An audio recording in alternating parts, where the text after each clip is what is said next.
Welcome to Bold Moves Radio. The show is Prudent Woman with myself, Rhulani Baloyi. You are welcome. We're excited to have you this evening. Thank you for joining us.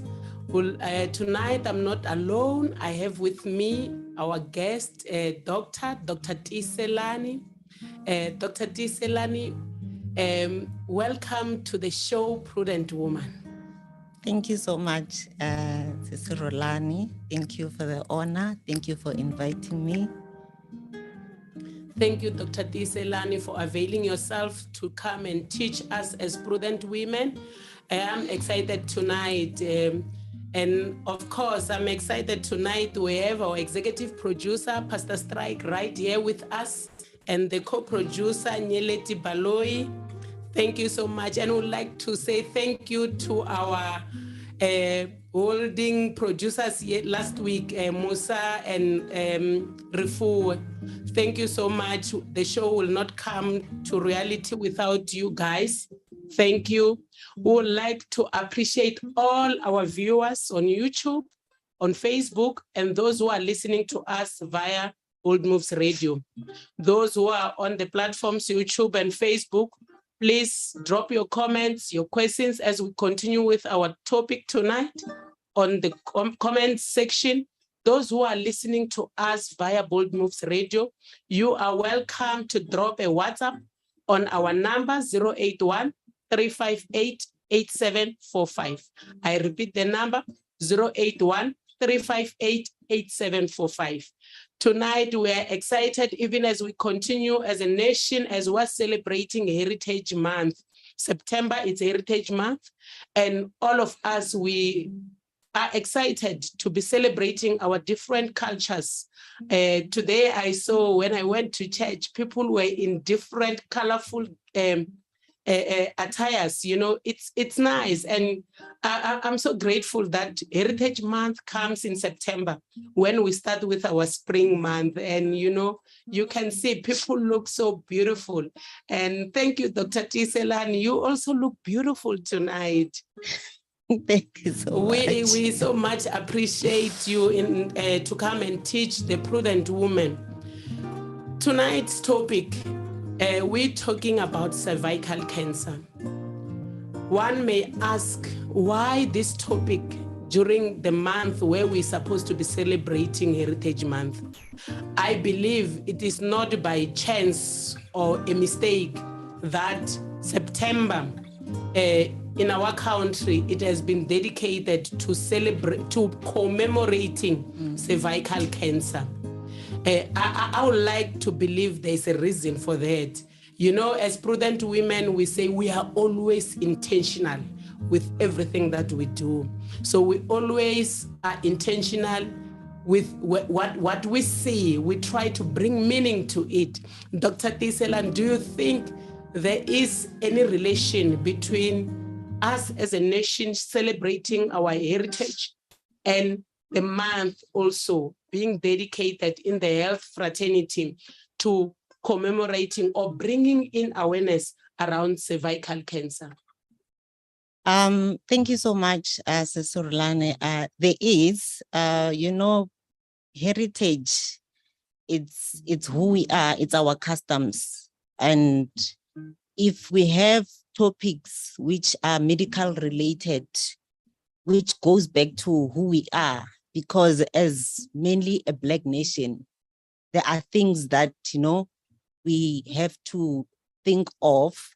And as we think of them, we look at them as in, this is something that we don't deal with because it's not supposed to be dealt with, or it can be dealt with traditionally, or it's not really something that I can go to the doctor for. So it's a right time that during Heritage Month, where we celebrate that who we are. Yes, we are people, we have people who have learned, but in their learning, they can still go to the people out there and still give the information and change the perspectives and change how people see things and view things and view even other things that affects them even in their lives.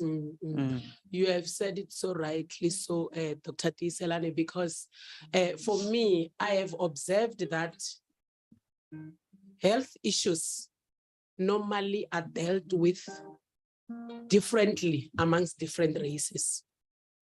There's always an element of culture that is brought in when one is diagnosed by any sickness for that matter. And I have come to an understanding or a conclusion that how one views a diagnosis tends to be informed by the cultural background where they come from. Do you see, as a doctor, do you experience such impact on how people receive their diagnosis depending on the race or cultural background where they come from? A lot. Actually, our culture, who we are, has a huge impact. If people knew that, you know what, irrespective of what culture I belong to, there are things that can still happen to me. The fact that I'm a woman, I can be a woman, but then even if I'm Tsonga or I'm Venda or I'm Sotho, but there are things that will still happen to me on the basis of being a woman. Yes. So that's where you see it. And then those are the things that will make you say, yes, I am Tsonga. And in a Tsonga language or in a Tsonga expectation, when I see something like this, it's usually something that you can say there's something behind it. But this time, there is nothing behind it. It's actually a medical thing that can be treated. Yes. It has nothing to do with me being Tsonga. It has nothing to do with me having relatives or, you know, people around me who might hate me, who might have done things to me. Because, you know, one thing that I see a lot, or we see a lot in the medical fraternity is people tend to actually want to give reasons. Yes. You know, we want to give reasons for anything that happens to us. There must be an explanation. There must be an explanation, yes. So that explanation is the one that usually will deter or actually helps you or determine you to get help if your explanation is right. Yes, Dr. D, I would like to remind our audience that tonight we're talking about cervical cancer, a cancer that has claimed quite a number of people. Most of us, our loved ones, we lost them through this cancer, this type of cancer. Some of us we knew, some of us we never got to know about it. But I would like to say this evening, we are meeting here to empower each other, to be the light within your community, within your family. You may not be going through the same, through the cancer, but knowledge is power, because with knowledge, that's what will help you, exactly with what Dr. Tiyi was saying, you know, to say there's always an explanation. I've realized that when one steps in a family and affirm what diagnoses have given, the family, it's easier for a family member to accept things that are being said by someone they trust than a stranger, for instance. And I would like to say this evening, may the souls of all those who passed on through the different types of cancers continue to rest in peace. And I would like to invite us, all those who are listening, let us be attentive, let us interact, ask your questions, let us get knowledge. Knowledge is power. All these things, as she's saying, there's something that can be done, but it depends. When do you detect about it? What do you understand what you're going through? So I would want us, Dr. T, to go deep into the cervical cancer as the cancer that we're going to be talking about.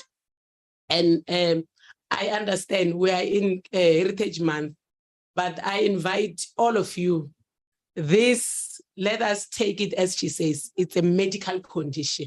Yes. It's a medical condition Dr. D, maybe if you can explain to us, when they say someone has got cervical cancer, what is it that they have?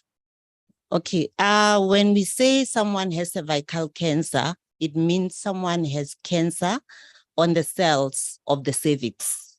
That's basically it. The short of it, you know, is just cancer which affects the cells of the cervix. Yes. And maybe Dr. T, just for us to understand, because medically you keep on saying with cancer, early detection will help you to beat the cancer. When you talk about the cells that they've got this cancer, what will have led, because I would like to believe as a human being, I'm made up of cells, isn't it? Yes. So what will have caused these cells now to become a disease in my body? What will have happened to these cells which are found in my cervix to now develop to become a cancer? Okay. What happens with the cervical cancer, I think we need to also make our people who are watching us aware that it's cancer that usually affect women. It's a second most common type of cancer, mainly in Black South African women. A lot of our Black women die from cervical cancer. And what leads to them dying, or what causes this, it's because of an infection from a virus called a human papilloma virus. It's a virus which gets transmitted through sexual intercourse. Okay. There are many types of these viruses that can actually affect the cervix, but then there are other types which are more aggressive. And those are the ones that if there is persistent infection of the cervix by those type of viruses, then it will ultimately lead to cervical cancer. When you say persistent infection, I need us to be able to understand it. You mean repeated infection or an infection that is not treated? Both ways. Okay. Both ways. Because when I say persistent, it could be because, you know, one thing about cervical cancer, Rhulani, it's one of, if I should say it in a light way, I can say it's a sexually transmitted disease that leads to cancer, because the human papilloma virus, actually it's a virus that people get it through sexual intercourse. And then it affects the cells of the cervix. Like I said, that cervical cancer, it's cancer which affects the cells of the cervix. Yeah, please, you can go ahead. Yes. So what happens is, because of how many times you are exposed to it, when you get exposed to a virus, your body, yes, can fight the virus, maybe the first time, but then the persistent or the repeated or other things which are happening in your body, those are the things that will lead, you know, to it ultimately developing into cervical cancer. Okay. As I was preparing for this show, Dr. T, I came across an article that spoke around issues of being a sexually transmitted disease. And I've never seen cervical cancer in that, you know, mind. I had always thought it's just like in other cancer. It's your cells fighting you and all these things. And that article also spoke about something like having multiple sexual partners. How does that come in?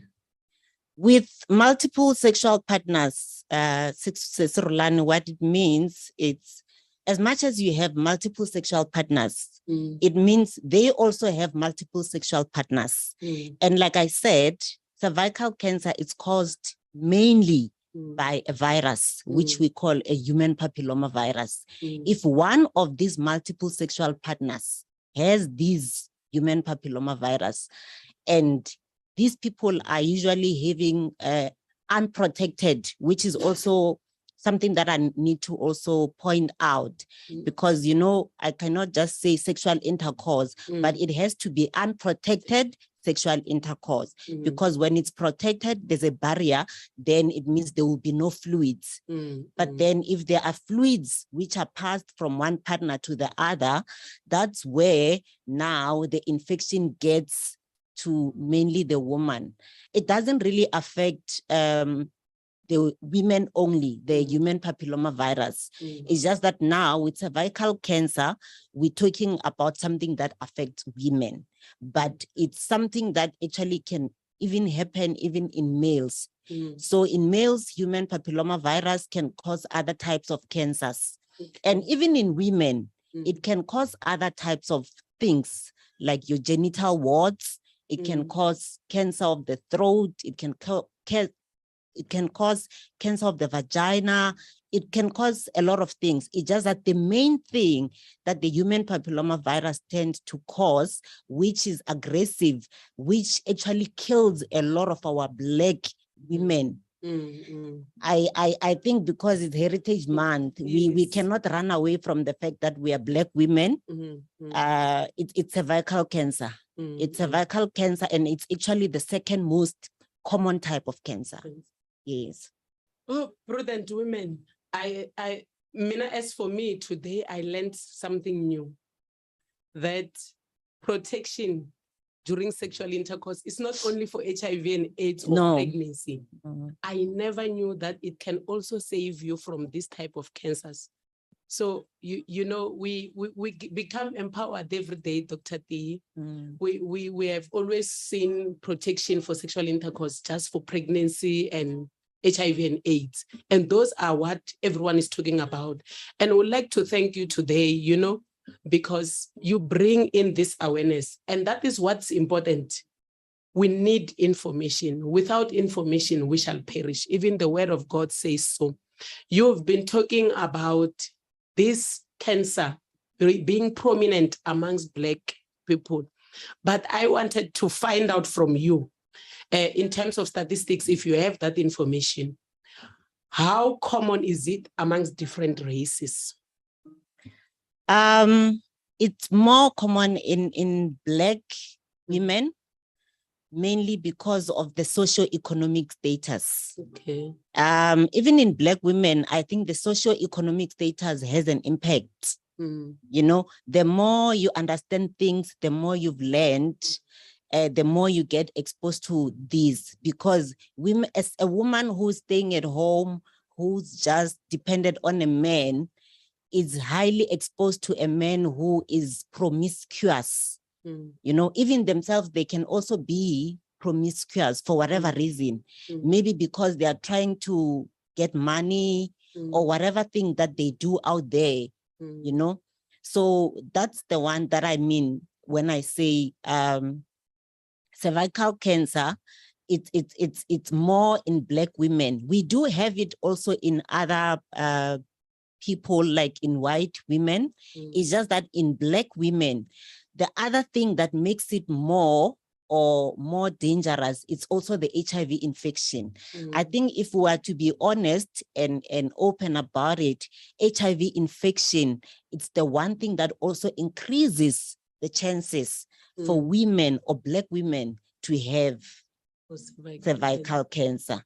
You know, because cervical cancer, the way I said that you need to be infected by the human papilloma virus, and there has to be the aggressive type. So those aggressive types, which you get through multiple sexual contacts, there are other risk factors, but let's say we just use this one of multiple sexual contacts. The multiple sexual contacts, it doesn't mean that I'm doing it as a woman. It could be whoever I'm having the sexual intercourse with has multiple sexual contacts. And the more we have, the more we interact, or it goes from one person to the other, and it comes back to you. As you have also mentioned that you only thought of HIV. Yes. HIV is one of the things that honestly, it's one of the, in HIV setting, we'll say cervical cancer is a stage 4 defining cancer. Okay. You know, so women who are HIV positive are at the very high risk because their immune system is actually very low. It's compromised. Yes. Oh, I see ladies are asking here. I see Slamalan Maringa saying, what are the signs of cervical cancer? Okay. The signs of cervical cancer, usually it can be also asymptomatic. It can be asymptomatic. I think I'll go back to why I start with it can be asymptomatic. It can be asymptomatic, but the one sign that presents mainly with cervical cancer is abnormal vaginal bleeding. Okay. The abnormal vaginal bleeding, I can divide it or explain it in many forms. The abnormal vaginal bleeding, it can be bleeding between your periods. Okay. It can be bleeding, which, you know, it's not really between your period. It can be actually bleeding after sex. Okay. Or during sex. And for elderly women or women who are older, it comes out as postmenopausal bleeding because they've already reached menopause, which means they're not supposed to bleed. Yes. But then they tend to bleed. So that's how then you can actually see that there is something that needs to be checked. So abnormal vaginal bleeding. So, sorry, Dr. T.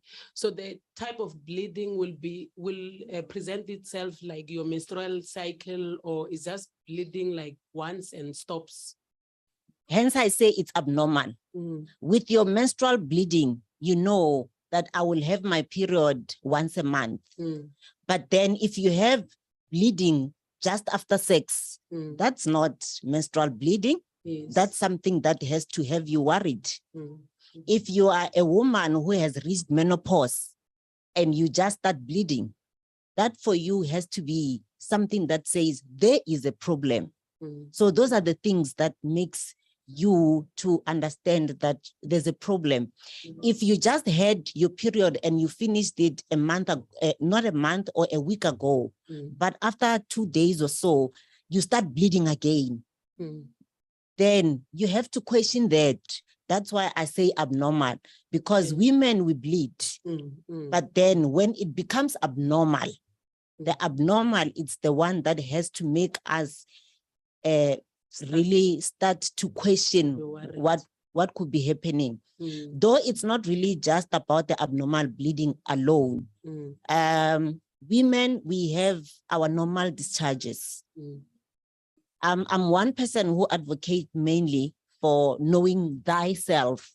Knowing thyself will mean you will even know that, you know, as a woman, you're supposed to have a normal discharge, but there will be a discharge that will let you know that this one, it's foul smelling, you know, then those are type of the things that, you know, actually when gets checked or when you get checked, it might be it's cervical cancer. Unexplained pain around the pelvis, lower back pain, those are things, you know. So there are, it's a whole lot of things which are there or which can happen to a woman. It's just that unfortunately, it's if you can see it and say and give an answer to one thing and say, oh, maybe because of this, and never have it checked, you'll be ignorant. And one thing about cervical cancer is one of the most preventable cancers.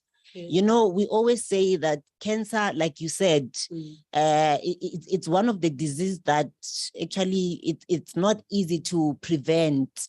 But with cervical cancer, we can try very hard to prevent it. To prevent the type of cancer.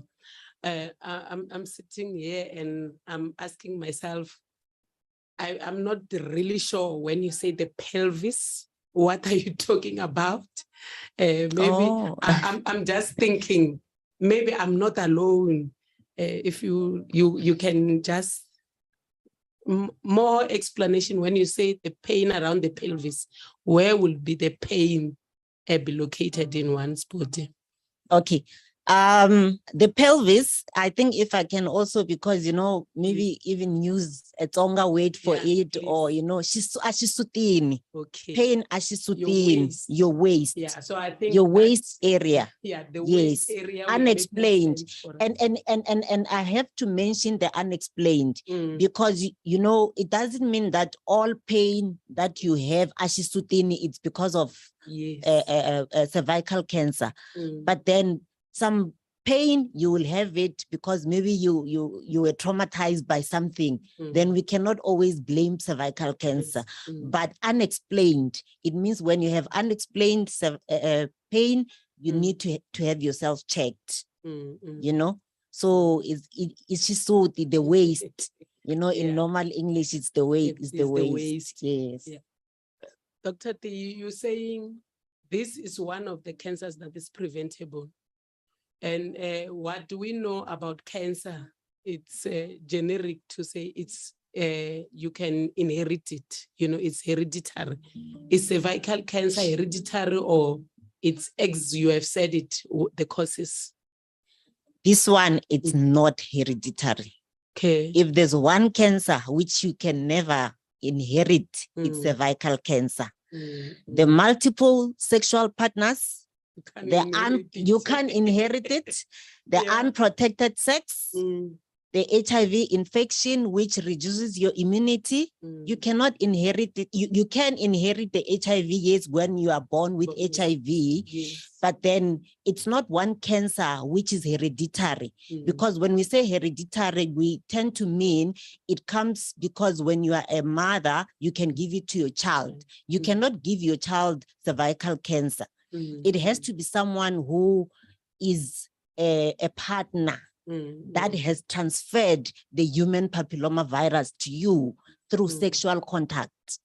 Yes. It's just coming to my mind, doctor, as you're saying, this type of a cancer, it's not something that one can inherit. When back in the day when we started to hear about HIV and AIDS, I know we lost a lot of people, mainly because we attached a lot of blame around it. When you were diagnosed with HIV and AIDS, it was automatically said that it means you have not been living right. But I wish for us in this talk to bring it to the attention of everyone to say, it's not to say when you've got cervical cancer, it means you've done something wrong. It can be the other person. As you say, it's about you and your partner. Yes. And that's very important because looking at how HIV has claimed the lives of our people, because everyone wanted to hide away and not come out because they were being prosecuted by society. It's also very important to bring this to this cancer, because with this information that you are giving, doctor, someone can be feeling these symptoms and may be scared to come out because they will think my family is going to judge me to say I had multiple partners, I did this and this. So it's important, I believe, to also bring that out. It's actually very important, Rhulani. A lot of our ladies or a lot of our women who tend to have cervical cancer, they get it from their partners. Like I said, human papilloma virus doesn't only affect females or women. It can even affect males. So there's a saying that women, we are recipients. Yes. So being a recipient, you could be staying at home. We are talking heritage. It's Heritage Month.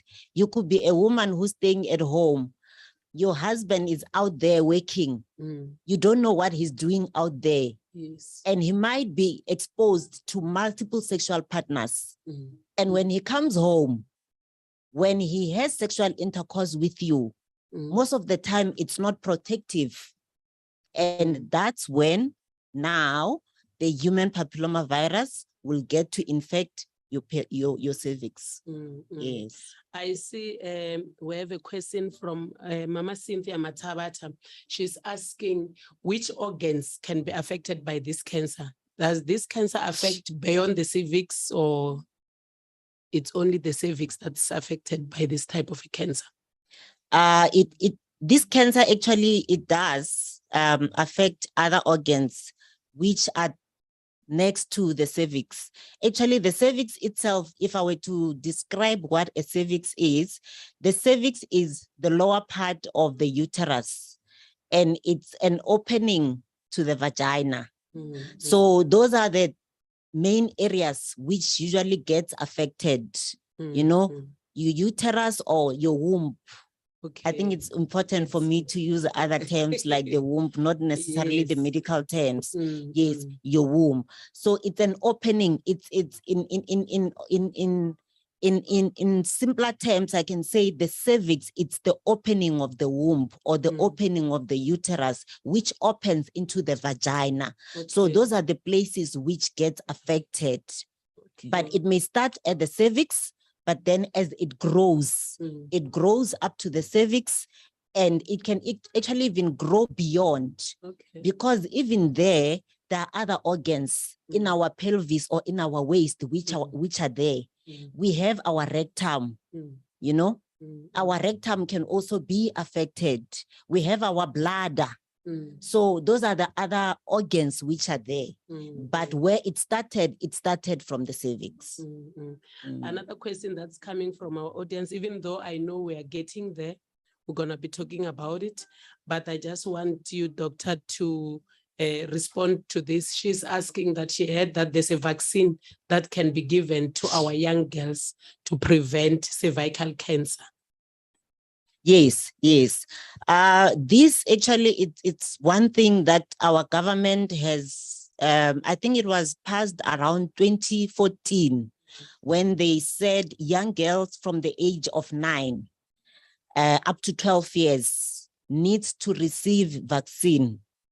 This vaccine, they have to get it at least, like, you know, with the COVID pandemic, I think now a lot of us understand what vaccination is about. So, but then with the human papillomavirus vaccination, it has to be given before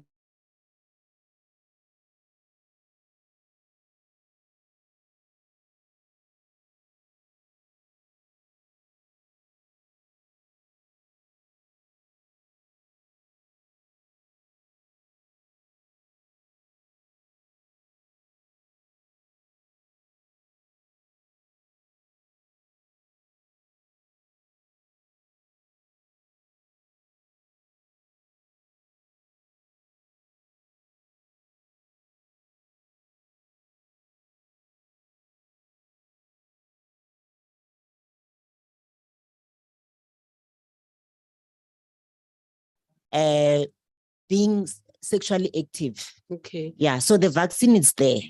So, for instance, I've got a young kid whom I've taken through all the different vaccinations that are prescribed by government.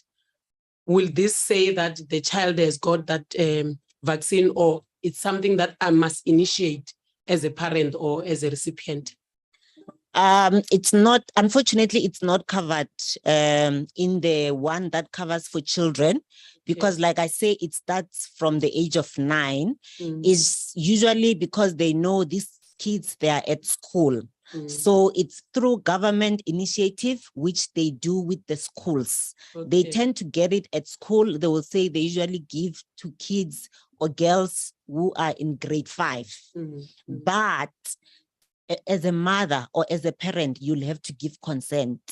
Okay. So that you know that your daughter did get a vaccine. So the vaccine, for it to be effective, they have to get 2 doses and they have to get them 6 months apart.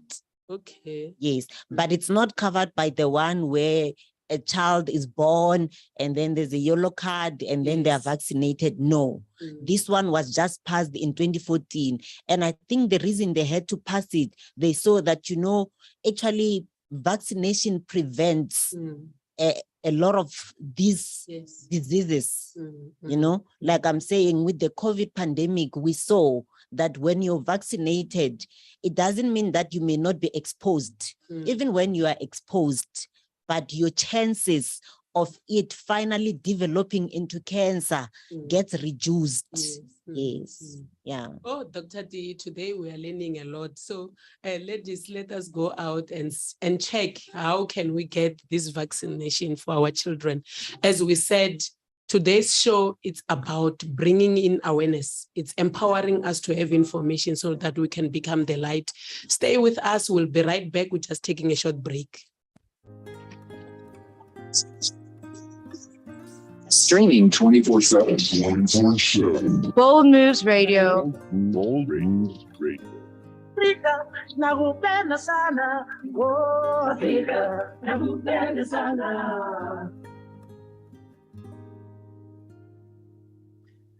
Thank you so much for joining us again. The show is Prudent Woman on Bold Moves Radio. You are with myself, Rhulani Baloyi. I have with me tonight Dr. Tiyiselani. We're talking on cervical cancer as we commemorate Cervical Cancer Month, September, on the background of celebrating our heritage. As we continue with the talk, Dr. Tiyiselani, you were telling us about the vaccine. And yes, ladies, let us go out and check how we can help our children. We have realized that vaccines are important and, you know, they can reduce the chances of the virus becoming a disease in our bodies. So it's something for us to consider. She said to us, it's something that was passed by our government in the year 2014. So we know our children, some of us probably have already given consent in our different schools because she says for it to be administered, we need to have given consent. So that's advice from Dr. Tiyiselani. Thank you so much. We didn't know about these things, you know. Now, let's come to the cancer itself, how one can prevent it. Because we know in the health fraternity, you say prevention is better than cure. We all are here tonight listening to you. Our aim is not to say want to take the medication or want to see how we're going to fight this, but our aim is how we can prevent it to even start being exposed to it. I know in your sector, you talk about early detection. Yeah. So how does one get to check and how often that they are not exposed to this type of a cancer? Like I also said, that it's one of the most preventable type of cancers. And it also has another opportunity in itself, you know, unlike most cancers, where you can have a pap smear. Yes. A pap smear is a test which can be done. Usually it differs around country to country. In our country, because of the HIV pandemic, because HIV actually in South Africa, it's also a pandemic on its own. Yes. They can say in our country, because of the HIV, from the age of 18, because, you know, whether we like it or not, our young girls, you know, actually even before 18, they are actually exposed to sexual intercourse. They probably had multiple partners, which goes back to the risk factors, you know. So the pap smears, you need to do pap smears. And how we do the pap smears, the pap smears is usually in two forms. The two forms I can say, I will divide between the HIV positive patients and also the HIV negative patients.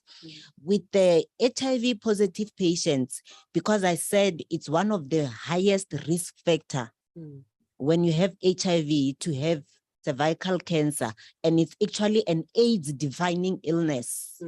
When you have HIV, it's an AIDS. Once a person who's HIV positive can just have cervical cancer, that person is said to have AIDS. You know, so those are the people who their pap smears, they tend to be done yearly. Okay. You can do it yearly. And even the yearly can actually even reduce up to 6 months because it depends on what was found the first time you had your initial pap smear. Yes. And then the other people who are HIV negative, I would say from the age of 18 up to 69 for all females, let's do our pap smears at least every 3 years. Okay. And even that, it's every 3 years, but also what will also determine whether you stop or you don't stop. It's also issues relating to issues of if you already removed your womb or you had a hysterectomy, then it might actually not to be have, you might actually not have to do it every 3 years. If you are not sexually active and maybe for the past 10 years or so or 5 years ago, you didn't have it, there will be no need for you to continue doing it. But as long as you are sexually active, you need to do it because sexual intercourse, it's the main cause factor for cervical cancer through exposure to the human papillomavirus. I see Dr. D. Sesi Ivim Tombeni, she's asking what other methods are there to check cervical cancer other than pap smear? I think you have just explained about pap smear now. Is there other ways for one to check about this cancer? The pap smear, it's the main one. It's the main one because one thing is, before we go to how you can check for it, I spoke about the signs or the symptoms, how you will present. It will start by you as a woman presenting with that abnormal vaginal bleeding. You know, you have sex and then you start bleeding. And then it will start by you having an unexplained pelvic pain. It will start by you by having an unusual vaginal discharge. It will start by you by having a lower back pain. Those are the things that will make you go to your service provider. Your service provider can be your nurses, can be your GPs, can be your gynecologist, depending on who is accessible to you. So the pap smear, it's one of the things that actually it goes back to when you ask me, how can we see it? I even mentioned that it can also be asymptomatic. So when we say it's asymptomatic, it can be asymptomatic, but the pap smear can pick it up because when they do a pap smear, they will take part of the cells around the cervix and then they will check them under the microscope. And then that's when they will tell you, depending on whether what is it that they see, and then they will advise. Yes. So that is to say, even if I'm not feeling sick, I don't feel anything, nothing, no discharge, one should not stay away from doing a pap smear at least once in 3 years. Every 3 years. Every 3 years. So every 3 years, I must do a pap smear. That's very important. That's and very it's something important. that we always run away from. You know, when I was preparing for the show, I will say this because Nyeleti is the producer here. She was like, she normally will do a lot of research around the topic. And then she asked me, she said, so it means once I'm 21, I must go for pap smear. That thing looks very scary. I think she went, you know, our children, she went to social media and checked how it's done. And I had to assure her that it's not only herself as a young person who's scared of those things. All of us, you know, when I have to go for mine, I think twice. I have to look at myself and think of life and convince myself I want to live. That's why I still go to the gynae. But it's not a simple thing. And not mainly because of the results, but the process, we are scared. But I think you are encouraging us when you say this is one of the cancers that can be beaten. You can, it can be cured as long as it's detected early. Yes. So it says, ladies, let us go and do our pap smear. Let us not be afraid. You better get to know what you are facing than not to know what are the demons that you are busy fighting. I see there's a question here from Pastor Patroni. She's asking, can one still have a child after having cervical cancer? Yes. The importance of checking things early. Mm-hmm. The prevention is better than cure. Yes. It's mainly because if you are symptomatic, you go have your pap smear because you're 18 years old, you are sexually active, and then they pick up that actually there are changes on the cells of the cervix. There are things which can be done. So that's an early stage. It's very early, things which can still be done, and those things will actually even preserve your fertility. Okay. Yes. Oh, so there's something that can still be done. Oh, thank you, Dr. Tiyiselani. This information is very empowering. I see Sesi Hlamalan again asking, can one have cervical cancer if you have removed your womb? You cannot. You cannot have cervical cancer once you've removed your womb. But I think when we say remove the womb, it depends on what actually we mean. Because with the removal of the womb, there's a procedure where we say a radical hysterectomy, where they remove the entire womb with the cervix. It depends on what type of removal of the womb was done. But as much as I said, the cervix opens into the vagina, you still have your vagina. And if you are still sexually active, it means even that part of the vagina, which won't be removed with you removing the womb, the HPV can still infect it. When it infects it, then that's when you get cancer of the vagina. So the human papilloma virus, yes, it's not really after you've removed the womb that you can say, I'm worried about it. But because you still have other organs, mainly the vagina, because when they remove the womb, they never get to remove the vagina. Okay. Yes. Oh, yeah, you know, I can see, I was already thinking, if she's talking about the womb and the cervix, it means those of us who have already been fruitful, one can go and ask the doctor to remove the womb. So you are actually saying, even when one has removed the womb, it's still important to go for pap smear. It's very important. Yes, it may not really be called a cervical smear or a pap smear. We call it a vault smear, because now once you remove the womb, it means the cervix is gone. So you have a vault. Like I said, the cervix, it's the opening of the womb into the vagina. So that opening, when they close, that area where they have closed, you still have it. So that's the one that they will still scrap and still check. Dr. Tiyiselani, you are dealing with, you are demystifying a lot of myths that I know us ladies we have, you know. We have always believed when you don't have a womb, no worries, you are done. It's all well. You don't have to worry about all these type of diseases. I see, says Chichi Ngobeni, she's asking, you know, us ladies, we are creative and we research, sometimes not backed by any credible research, but it's out there. So she's asking, I know ladies use a lot of creams. I was in one session where a guy said, it's not these creams that were being sold, it's not good for us. She's talking about GYNAGAD.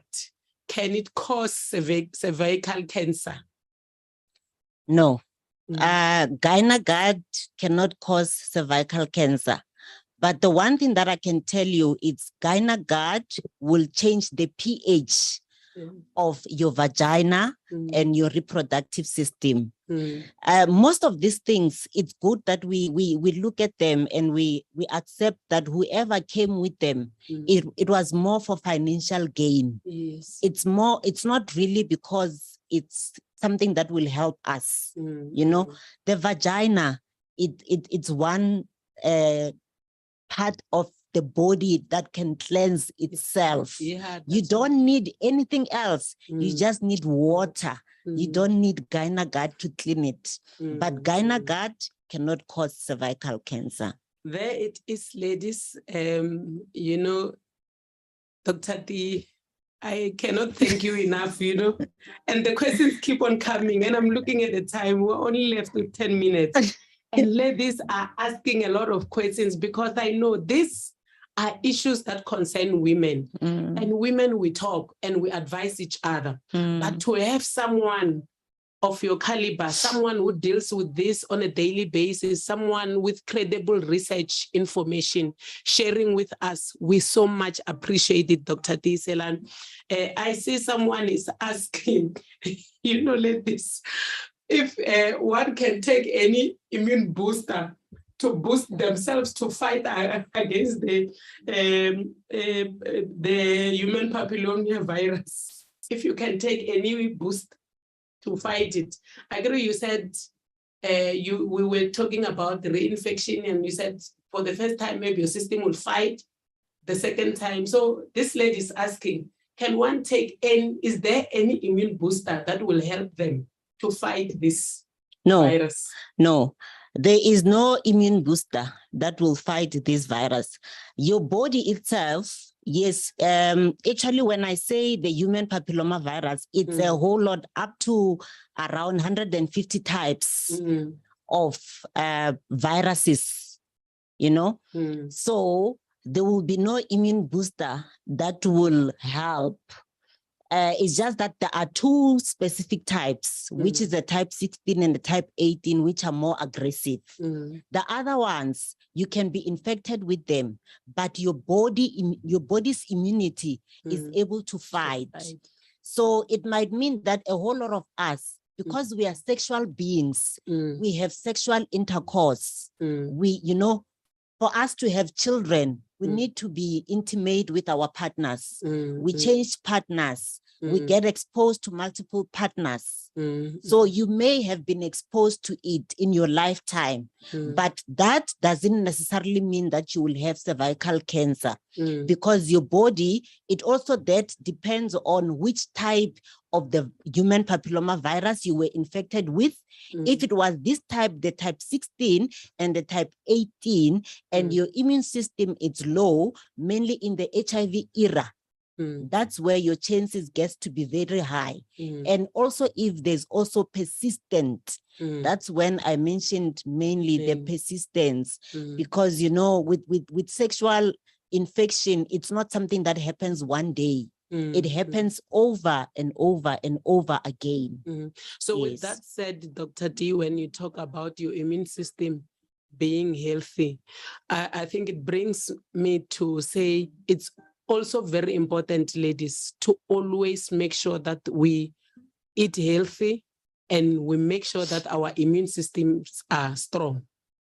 And we've had quite a number of sessions with our resident dietitian, Sesimandla Mabunda, talking about the importance of eating healthy, not living to eat, but eating to live. So it means also it applies in this, because when I'm eating healthy, I'm leading a healthy lifestyle, I'm able to fight this type of viruses. True. True. No, so we appreciate it. I'll take the last question.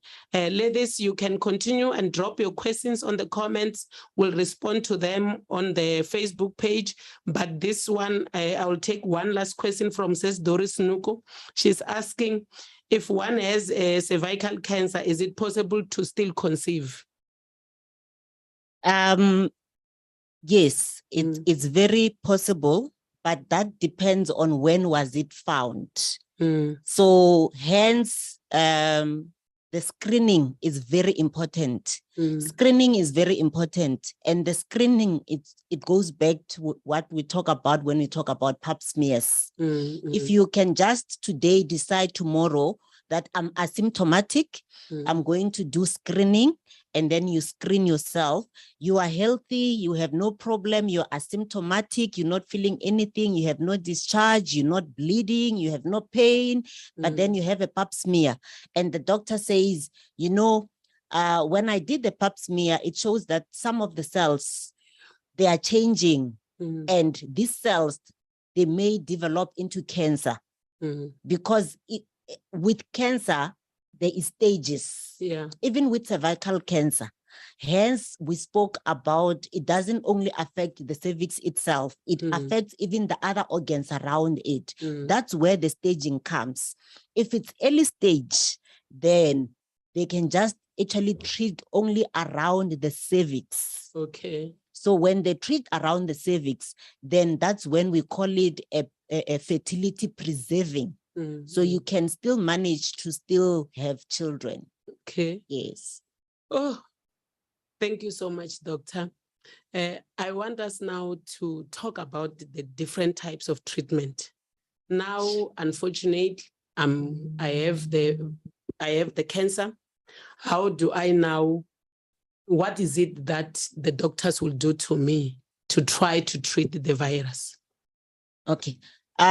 With cervical cancer, or with any type of cancer, the first thing is after the pap smear is done, if the pap smear shows that there are changes which are showing that you may have cancer, depending on where it's done, they will refer you to your primary health care provider, who will probably do a biopsy of the cervix. Now we move forward from the pap smear to the biopsy. And then from the biopsy, if the biopsy, after it's done, then that's what we call staging.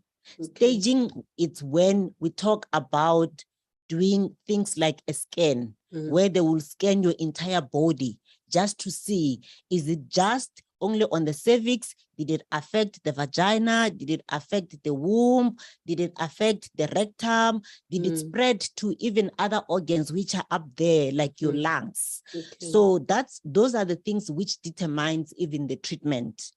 If it's found early with all cancers or with most cancers, surgery is the primary thing.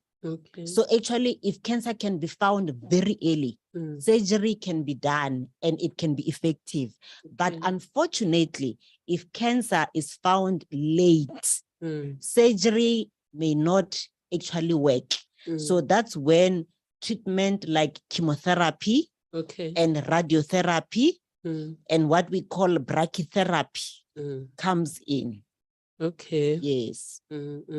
So it's important for one to understand the stage where they are in order to be able to understand what type of treatment they will be undergoing. Yes. Okay. Thank you so much, Dr. Tiyiselani. I guess, ladies, tonight we were empowered. I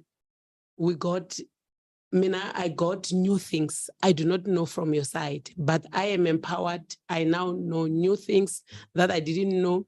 There's a lot of myths that have been demystified by Dr. Tiyiselani tonight.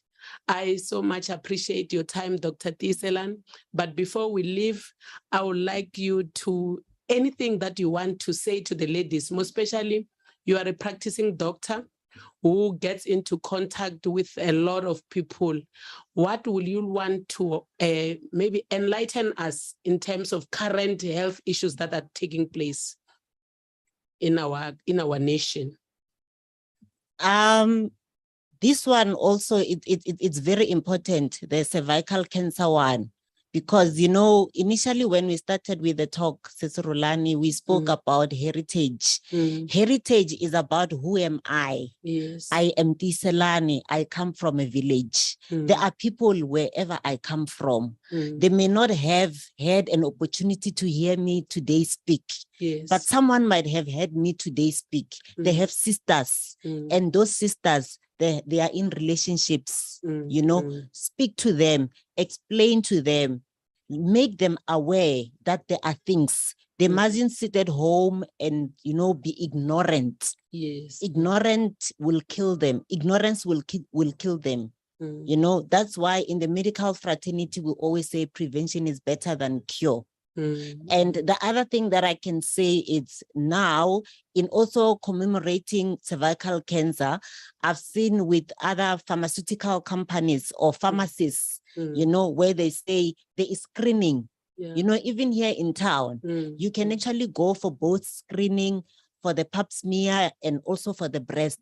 You just pay. You don't necessarily need to have money or a medical aid. You can just pay around 200 and something rands, and then you can also get your screening done. And the screening can actually be done even in the clinics.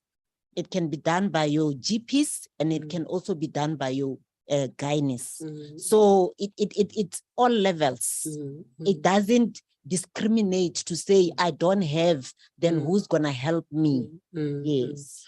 Thank you so much for that information. Indeed, health is wealth. Let us go out and let's get tested. Let's go and do screening so that we get to know earlier. And let us be the light, prudent women. It is for us to get this information so that we can be the light of our families and our communities. Thank you so much for joining us. On that note, I would like to say good evening. Have a blessed week. We shall be with you again next week, same time, 6 o'clock until 7 o'clock on Bold Moves Radio. Have a blessed week. Thank you.